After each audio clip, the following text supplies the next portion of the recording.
شریعت کا حکم یہ ہے کہ اگر کسی مسلمانوں کے کسی خطے پر غیر مسلم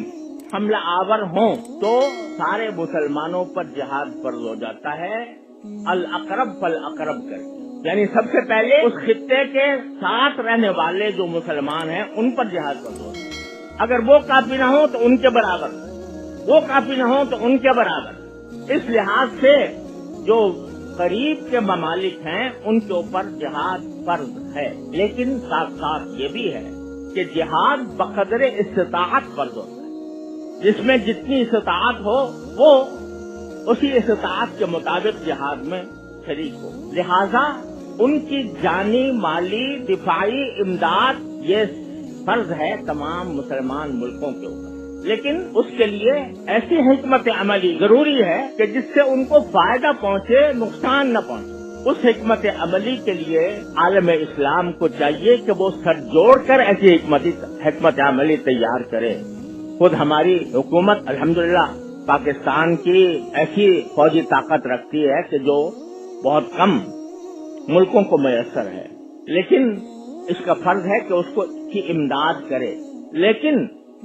امداد کرے ایسی حکمت کے ساتھ کہ جس سے اس کو فائدہ پہنچے، نقصان نہ پہنچے۔ اور اس کا طریقہ اس طرح نہیں ہے کہ برسر عام جا کر ان کے گھر پہ جا کر میزائل داغ دیے جائیں، بلکہ اس کے لیے حکمت عملی کی ضرورت ہے۔ میں اس وقت اتنا ہی اشارہ کر سکتا ہوں کہ حکمت عملی کی ضرورت ہے، اور اس حکمت عملی کے ساتھ ان کا امداد ہر مسلمان ملک پر فرض ہے بشمول پاکستان۔ اللہ تعالیٰ ان کو توفیق دے۔ میں اپنی فوج کے بارے میں اتنی بات جانتا ہوں کہ بنیادی طور پر وہ مسلمان اور ان کے اندر اسلامی جذبات بھی ہیں، لہذا یہ بات مجھے مستبعد لگتی ہے کہ وہ اس معاملے میں بالکل خاموش بیٹھے ہوئے ہوں اور انہوں نے اس سلسلے میں کوئی حکمت عملی تیار نہ کی ہو، اور مجھے امید ہے کہ انشاءاللہ وہ حکمت عملی تیار کی ہوگی، خدا کرے ایسا ہی ہو۔ ورنہ اگر ایک مرتبہ اسرائیل اس وقت کامیاب ہو گیا تو وہ صرف فلسطین تک محدود نہیں رہے گا،